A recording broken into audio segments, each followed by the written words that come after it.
Hello you guys, welcome back to my channel. I am in my car today because one of my favorite YouTubers always films in her car, and she's right. The lighting's great, the sound's great because it's in like a cube, so we're gonna go with it. I'm actually gonna take off these glasses to talk about this topic today, but a couple weeks ago I asked you guys on Instagram, if you're not following me, follow me please. In today's video, we're gonna be talking about my distance learning management. Now this is gonna be a quick, right to the point video. So if that sounds good to you, stay tuned.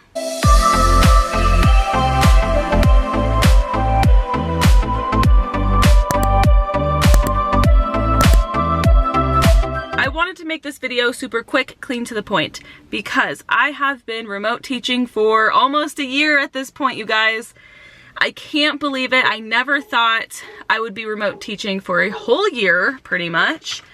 But we're here, and honestly, not that excited about it. This freaking dog's gonna be barking.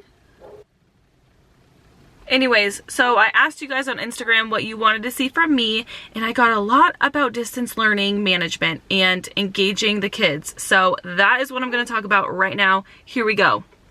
10-minute or less video.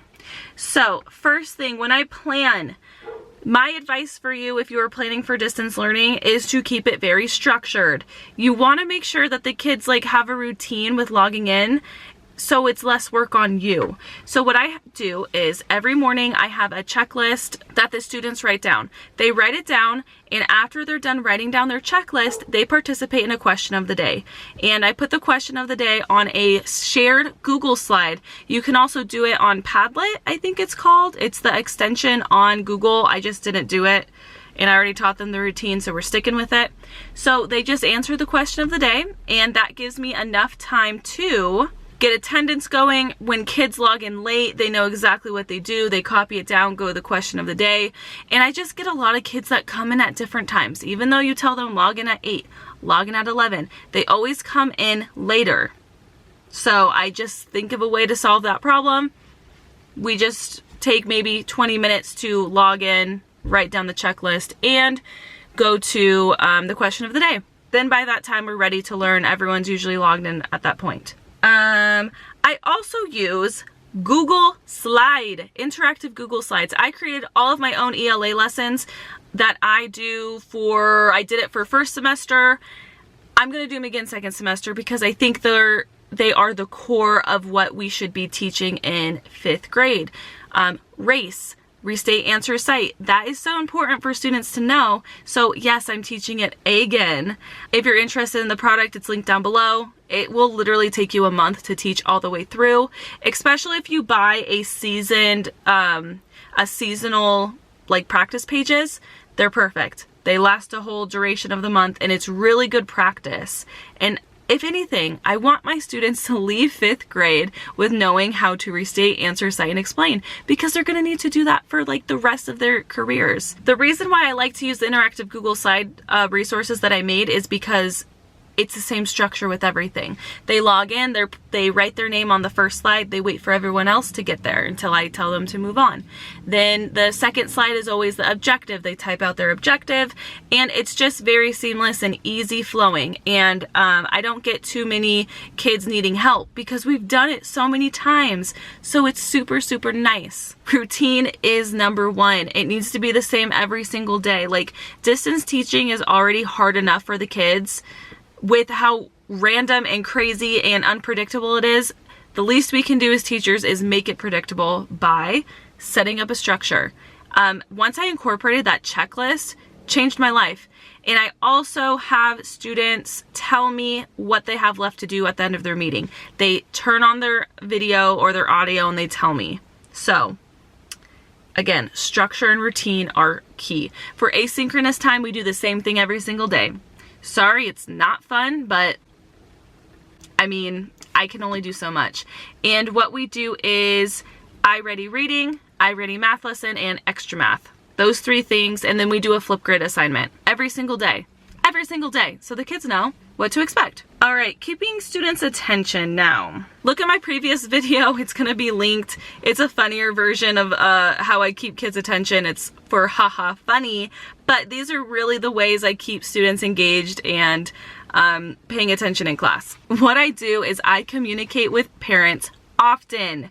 Starting off the second semester, if I saw a kid like, you know, not on task, I just text the parent like, hey, the kid's not on this, because I think most of the time parents don't know what their student is doing, especially in 5th grade because they're old enough to know what they're doing, but then they choose not to. I just keep the parents really, really like on my side, and it helps a lot. And remember, the student is the focus. If they're not learning, you're not being a bad teacher, or you're not wanting the kid to fail. You want the kid to participate in class and learn something. Like, this is their education. So as long as you have the student's best interest in mind, you're fine. That's why I always text parents like, hey, like, your student isn't learning. Like, I need to make sure that they are at least participating in learning, you know? I also text parents every single Monday. So what I do is I do a whole breakdown. So I usually do about 9 turned in assignments a week. Again, our structure of distance learning is very different than yours guys is probably. But I have 2 groups a day, and I just let parents know, hey, your student turned in 9 out of 9 assignments. They got all of their extra math done. They did all of their iReady assignments done. That holds myself kind of like accountable, because I have that backup of documentation that I may need to provide. You're constantly writing down and, you know, writing down your steps that you do. So that helps, because I have all of that in my phone showing I contacted parents on this day, this day, this day. Saves my own butt as well. And it's also getting the parents involved so they know exactly. Because honestly, you guys, parents probably have no freaking idea what's happening. Some parents probably have no idea what's happening because they're stressed as well. So I'm just trying to make it easier on the parents as well. I'll just text you, this is what they didn't get done. It literally only takes me 10 minutes to do. I'm not kidding. It only takes me 10 minutes to do this, so I don't mind doing it. I have a prize system where, of course, I don't have it because I'm in my car, but when students complete all of their work for the week, they earn a raffle ticket. And I pull the raffle ticket and I spin the giant wheel. I'll link a video down below of where I explain it. They spin a wheel and they win a $5 gift card that I mail to them. That has been fantastic in my class. I would say a lot of students love it, and it keeps them engaged, and it makes them want to continue to work. I have also thrown out the idea of having a 5th grade graduation of some sort, even if that's just a drive-through graduation. It's helped a lot too. Also, like I said before, starting with the checklist. I always say when the meeting is about to end, I say, okay, when I call your name, I want you to turn on your camera and I want you to show your checklist. They show it to me and I say, great. And I give them participation points for this. And I say, okay, what do you have left to do on your checklist? And they tell me. So I'm like, cool, you know exactly what you have to do. And that way, if, you know, a parent's like, how come my kid is not passing or whatever, I'm able to say, well, as you can see here, I check in with them every day after, towards the end of the meeting, you know, so we're on the same page and they know exactly what they have to do. They follow their checklist. I recommend doing that in the beginning and end of your class. Really, really lifesaver if you're having a hard time with that. And lastly, you guys, this has helped so much, especially in second semester. So in second semester, obviously the kids are burnt. They're done. They're not having the most fun. So what I do is, if we do a science or social studies assignment, we do partner work, and I usually put them in groups of 5 kids because they don't really talk even if they're together. If the lighting is different, it's because my battery died and I had to charge it really quick, and now I'm back. Partner work, especially for science and social studies, is so nice because the kids have to work together and fill out the problems and answer the questions. And that's why I think race is so important and nice to teach, like, and actually teach it really well, so they at least practice doing that with science and social studies. I wrote a little bottom line. This is going to be bottom line, you know, things to remember. And I think this is what I'm battling through. Like, I am battling through this. Even if we do all of these things, we make our classroom as seamless as possible, and we try our absolute best because we are teachers for the kids. That is why we became teachers, for the kids. We still have kids that don't show up. We still have kids that don't participate. We still have parents that are just MIA. And that is the reality. The reality is not 100% participation at least not for me. So bottom line is, just because you have 5 kids, 10 kids, whatever the amount of kids you have that don't participate, that don't come to class, you can't get a hold of, yes, you're worried about them, I'm worried about mine. Just because you have that does not mean you're not doing your job being a teacher. Just because not all kids participate does not mean that you are a bad teacher. The fact that you're trying and you are still teaching at this point in time and you have not quit, that means you are not a bad teacher. You're a good teacher. We need you. The kids need you. Like, hang in there. Also, if you are feeling like you have a lot of pressure from your district to, you know, continue to reach out to these kids, like try to get kids to participate, and you're trying your absolute best, ultimately, you cannot force the kids to do anything at this point. You cannot force them to turn on their camera. You cannot force them to turn on and participate. Like, you cannot force them. We can try to encourage, but we can't force them to do anything. And I think we're realizing that. I can't force the kids to do anything. We have to be okay with knowing with ourselves, I did absolutely everything I could. I am doing absolutely everything I can in my power, and I have to be okay with that. You guys need to be okay with knowing you did enough. You need to be okay with putting that boundary. I did absolutely everything I could.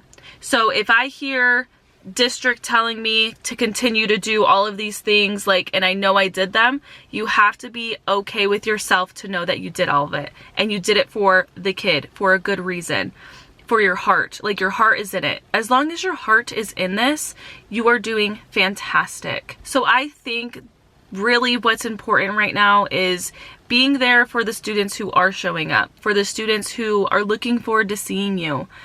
Continue to try to reach out to the kids that don't come, but like I said before, as long as you tried your best in that boundary and you feel good about it and you're like, you know what, I have to move on. I have to be present for the kids who are here in class.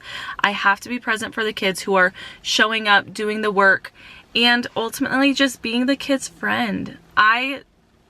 Sometimes I just get lost in conversation with them, and we talk and we laugh, and funny things happen in class. Like, someone might unmute and some weird sound comes out. I don't know. We just laugh. And I think that's what the kids need. The kids need to laugh and have fun with each other. And I think ultimately we need to be friends to these kids, and actually ultimately see the good in what's going on right now. Even though I dislike distance teaching, trust me, not fun.